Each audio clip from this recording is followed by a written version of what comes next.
Given a substring S, return the longest palindromic substring in S. So all this means is that we have some substring that reads forward and backwards the same.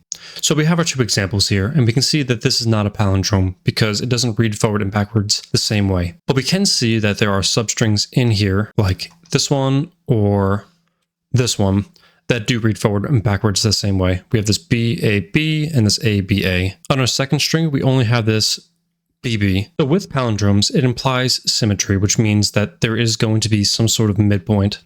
So what we can do for this algorithm is we can find some sort of midpoint, and if the next and the previous characters are the same, we have a palindrome. And suppose we had an A here, we could expand this palindrome. So what I mean by that is let's say we are looking at this substring right now. What we can do is we can expand this so we can include this one and this one. So let's just go through this again. So if we had a string A, B, C, B, A, we'd go through this left to right, and we'd say, starting here, looking forward and back, do we have the same character? No, we don't. So we're going to go to the next one. Here, do we have the same character next to this B? No, we don't. We have an A and a C. We go to the next one, this C. We look forward and backwards, and we say, okay, we have the same character. And then we want to continue further. We want to expand this and say, are this and this the same character? And they are. And we could have different characters in here, and we can continue expanding this until we see that this and this are not the same character. So this algorithm works, but you'll see that it only really works for palindromes that are odd in length. So let's take our second example. We have this BB, but we can see that there's no midpoint. So for our odd length palindrome, what we do is we look at a character and we look forward and backwards and we say, is this the same character? For our even string palindromes, what we're going to do is we're going to go to a particular character and we say, is the next character the same as this? If it is, it's a palindrome. Use that same logic as before where we're going to expand. Let's just take another example like this. Suppose we had A, B, B, A, and then we could have a Y at the end or an X at the end, whatever. We would iterate through this string and we would look at each character. So we look at this one and we say, does next character match this character? No, so we go to the next one. Go to this character, we say, does the A match the B? No, it doesn't. We go to the next character, we go to this B, and we say, does this B match this B? It does. So then from here, we want to see if we can expand our palindrome. So we have this B, and we say, does this A match this A? Yes, it does. Continue expanding. Does this X match this Y? No, it doesn't. So we have this as our current answer. So before we move on, let's actually take a look at this algorithm and say, what is going to be the runtime of this? So we iterate through each element of our string and we say, if it is a candidate for a palindrome, we expand. So let's just take this example real quick.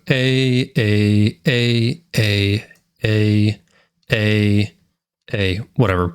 We just want to have something where it's the same character over and over again, because this is going to be our worst case scenario for expanding. So on every iteration, we say this is going to be the same element as this, and this one's going to be the same element as that. So on every iteration, we're going to be checking the length of the palindrome. So pretty much for every element in this string, we're going to be expanding at most n times. So in this case, this algorithm is going to be n squared. And we should take this with a bit of skepticism because n squareds aren't typically that great. Our holy grail generally is to have a linear time solution. So if we look at our constraints for our problem, it actually looks like at most it's only going to be 1,000.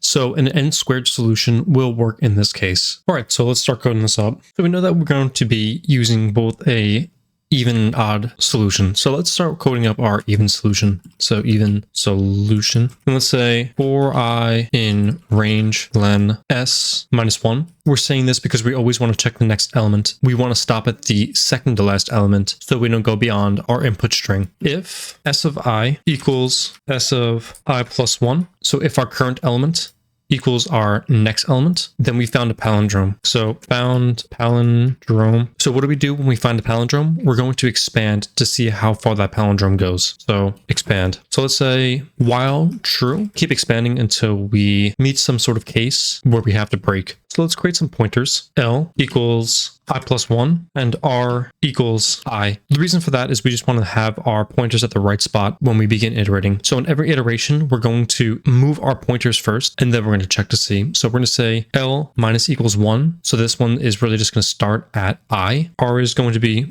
plus equals 1, which means our R value is really going to start at I equals plus 1. Now we want to check to see if these pointers are in bounds. If L is less than 0 or len of S is less than or equal to R. So if our left hasn't gone beyond the beginning of our string, or R is not beyond the length of our string. If it is, break. If S of L does not equal S of R, if we've expanded and we don't have the same characters anymore, this means it's not a palindrome, so break again. And if we pass these two cases, let's check to see if this is the longest palindrome we've had. So we're going to say if R minus L plus 1 is greater than max length. So let's create some max length value here. Max length equals -1. We're going to say max length equals R minus L plus 1. Just in those cases where R and L are the same value, then we have a length of 1 on our string. And we're going to set a max L equals L and max R equals R. So let's just set those things real quick. Max L equals -1, max R equals -1. And after we get these values, after we determine the max length, we're just going to build our string at the end. So we're going to say for I in range max L max R plus 1, our answer string plus equals S of I. So whatever range that we have, we're just going to add it to an answer string and then return answer. So let's make that answer string real quick. Answer equals some empty string, run. And it looks like for our second case, we're actually getting the correct answer. So this is looking good so far. So let's start working on our second case. Let me just close this up real quick and let's say odd solution. So we're going to say for I in range len S -1 again, because we're going to be looking at the next element as well as the element before it. And we want to say if S of I -1 equals S of I plus 1, then we've found a palindrome. So just a quick note, we probably could have snuck this into the same for loop, but I'd rather do it this way just because our bounds on what we're checking is a little bit different, and I think it makes it a little bit easier to understand it this way. All right, cool. So we found a palindrome, so what do we do next? We want to expand again. So let's say something like while true, d plus equals 1. And this is just going to be the distance we're expanding from our midpoint. So let's say something like d equals 0, and on every iteration, we expand out further. So now let's check if d is in bounds. If I minus d is less than 0, or len of S is greater than or equal to I plus d. If we're beyond these bounds, break. Now let's check to see if we expanded and we're no longer seeing a palindrome. If S of I plus d does not equal S of I minus d, we're going to break. So now that we checked that we're in bounds and we continued expanding, and we know that our next iteration is still a palindrome, we want to check if we've exceeded our max length. If 2 times d plus 1 is greater than the max length equals 2d plus 1. Again, this is just the center character, and this is the distance that we moved away from it. So this is our length in total. So we update our max length, and we're going to update our max L and our max D. Let's run this. So it looks like it's working on both odd length palindromes and even length palindromes. So the last thing we want to check for is just any sort of weird edge cases that we might run into. One that I can think of is, what if our length is only 1? We know that in both our even and odd, we always have to check next to us. So in this case, we know that a length of 1 won't be covered.